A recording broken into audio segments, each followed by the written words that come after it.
جمال نے دروازہ کھولا تو اس کی ماں بتا سکتی تھی کہ کچھ غلط تھا۔ اسے لگ رہا تھا کہ وہ رونے والا ہے۔ جمال کیا بات ہے؟ اس کی ماں نے پوچھا۔ گھر کا کام، اس نے چلایا۔ گھر کا کام؟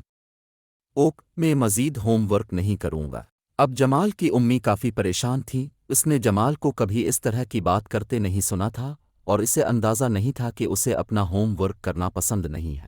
درحقیقت جب بھی اس نے جمال سے پوچھا کہ کیا اس نے اپنا ہوم ورک کیا ہے تو وہ ہمیشہ ہاں میں جواب دیتا۔ جمال نے کہا، میری ٹیچر وہ اب سے ملاقات کرنا چاہتی ہے۔ یہ ٹھیک ہے، اس کی ماں نے کہا، لیکن میں آپ کے استاد سے ملنے سے پہلے اب سے بات کرنا چاہتی ہوں۔ میرے خیال میں یہ بہترین وقت ہے۔ جمال اور اس کی ماں کافی دیر تک باتیں کرتے رہے اور اس وقت اس کی ماں چیزیں لکھ رہی تھیں۔ ایسا لگتا تھا جیسے وہ ہوم ورک کر رہی تھی۔ اور کیا آپ جانتے ہیں وہ کر رہی تھی؟ تب اس کی ماں نے کہا، جمال، اب جب کہ ہمارا کام ہو گیا ہے، میں چاہتی ہوں کہ تم آج رات اپنا ہوم ورک پوری طرح سے کرو۔ کل صبح ہم اکٹھے اسکول جائیں گے۔ جمال راضی ہو گیا اور اس کی ماں نے اپنا ہوم ورک جاری رکھا۔ اگلے دن جمال، اس کی ماں اور اس کے استاد اسکول شروع ہونے سے پہلے ملے۔ جمال گھبرا گیا۔ وہ نہیں جانتا تھا کہ کیا توقع کی جائے اور یہ سب اس کی غلطی تھی، اس کا ہوم ورک نہ کرنا، گھر کا کام۔ اوک، وہ خود سے بڑبڑایا۔ میں نے یہ سنا، اس کے استاد نے کہا۔ پھر اس کی ماں نے کہا، جمال اور میں نے کل رات صورتحال پر تبادلہ خیال کیا اور میں آپ کو یقین دلاتی ہوں کہ وہ مستقبل میں اپنا ہوم ورک کرے گا۔ مجھے یہ بھی لگتا ہے کہ آپ کو اس کی وجوہات سننے کی ضرورت ہے۔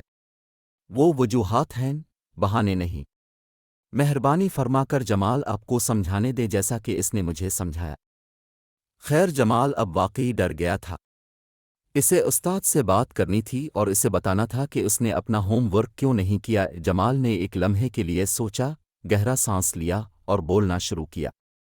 مجھے کچھ تفریح کرنے کے لیے وقت کی ضرورت ہے۔ میں سارا دن اسکول میں گزارتا ہوں اور پھر میرے اساتذہ چاہتے ہیں کہ میں باقی دن ہوم ورک میں گزاروں۔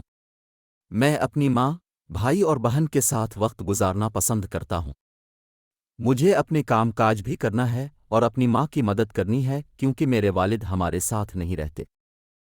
جب میں واقعی میں اپنا ہوم ورک کرنے کی کوشش کرتا ہوں تو اس میں بہت زیادہ وقت لگتا ہے اور میں اپنی ماں کی مدد نہیں کر سکتا۔ میں جانتا ہوں کہ یہ اسے اداس اور کبھی کبھی ناراض کر دیتا ہے۔ بعض اوقات مجھے اتنا زیادہ ہوم ورک ملتا ہے کہ مجھے اس میں سے کچھ اپنے دوستوں سے کاپی کرنا پڑتا ہے۔ میں جانتا ہوں کہ یہ دھوکہ دہی ہے، لیکن میں کچھ تبدیل کرنا چاہتا ہوں۔ جمال کی ٹیچر، اس نے ایک لمحے کے لیے سوچا اور پھر کہا، مجھے کبھی اندازہ نہیں تھا کہ تم اتنے ہوشیار ہو۔ اپنے کچھ بہت اچھے نکات بنائے ہیں اور مجھے ان پر غور کرنے کی ضرورت ہے۔ میں چاہتی ہوں کہ تم تمام اساتذہ سے بات کرو۔ کیا تم ایسا کرو گے؟ جمال مان گیا۔ وہ خوف زدہ تھا لیکن اس نے بہترین پوائنٹس بنائے۔ درحقیقت اسکول نے ہوم ورک تفویض کرنے کا طریقہ بدل دیا۔